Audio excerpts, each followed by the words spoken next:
Batman Eğitim Araştırma ve diğer semt polikliniklerinde yaşanan yoğunluk nedeniyle merkezi hekim randevu sistemi ve Alo 182 üzerinden randevu bulmak artık imkansız hale gelmiştir desek yeridir. Hal böyleyken hekimlerin istifa edip özel hastanelerde çalışmasıyla zaten eksik olan hekim sayısı bu durumu daha da çıkmaz bir hale getirmiştir. Yani randevu sisteminde yaşanan sıkıntıların üzerine bir de hekim eksikliği eklenince hastalar adeta kaderlerine terk edilmiştir. Devletin birçok ilde faaliyete koyduğu şehir hastaneleri o ilin ve çevre illerinin ihtiyacını karşılayabilir.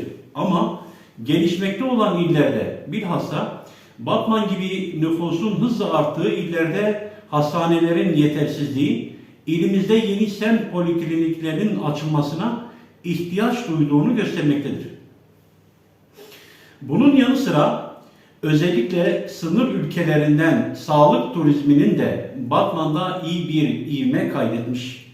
Fakat bu da özel hastanelerin muayene ücretlerinin artmasından başka bir işe yaramamıştır. Bu defa vatandaşlarımız randevu bulamayıp özel hastanelerin insafına terk edilmiştir. Yaptığımız araştırmalara göre devlet hastanesinde çalışan bir hekim günde 70-80 hasta bakmaktadır. Oysa normal şartlarda bir hekimin hastaya en az 10-15 dakika ayırarak günde ancak 20-30 hasta bakabilmesi gerekir. Bu tablo hekim eksikliğinin nasıl bir durumda olduğunu gösteriyor. Mevcut randevu sistemi ise 10 dakikada bir aynı anda 3 hastaya birden randevu verir hale getirilmiştir. Bu defa bir türlü randevu bulamayan vatandaşlarımız çareyi acil servislerde aramakta ve acillerin de acil olmayan hastalarla dolmasına sebep olmaktadır. Bundan dolayı acil servislere başvuran hasta sayısı 3000-3500 arası bir sayıya ulaşmaktadır. Son günlerde derneğimize bu konu hakkında şikayetlerini dile getiren vatandaşlar, Sağlık Bakanlığı'nın 2011 yılında faaliyete geçirdiği merkezi hekim randevu sistemi ve Alo 182 üzerinden randevu alamamaktan dert yanmaktalar. Bazı polikliniklerde aylar sonrasında randevu verilebildiğini söyleyen vatandaşlarımızın şikayetleri üzerine bazı araştırmalar yaptık. Daha önce de böyle bir araştırma yapmıştık ama değişen hiçbir şey yok. Biz de MHRS ve 182 üzerinden randevu almaya çalıştık. Polikliniklere en erken 10 gün sonrasına randevu alabildik. Ancak bazı polikliniklerde mesela deri ve zührevi hastalıklar, nöroloji, kadın doğum, ortopedi ve travmatoloji, göz polikliniklerine randevu hiç bulamadık. Ayrıca randevuyu bir şekilde oluşturan hastalar bu defa tetkik ve tedaviler için endoskopi ve kolonoskopi gibi aylar sonrasına, MR gibi hayati önem taşıyan tetkikler ise haftalar sonrasına gün verilmesi hastaların tedavi sürecini etkilemekte, hatta geç kalındığı için hayati bazı riskler meydana getirmektedir.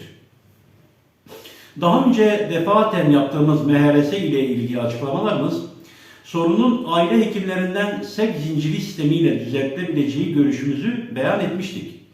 Ve yine diyoruz ki, çözüm olarak birinci basamak koruyucu sağlık hizmetlerinin güçlendirilerek hastanelere başvuruyu azaltmak, sevk zinciri formülü üzerinden hekimin uygun gördüğü ve uzman hekim ihtiyacı olan hastaları hastanelere yönlendirmek, gereksiz tetkik ve girişimleri artıran performans sisteminden vazgeçmek.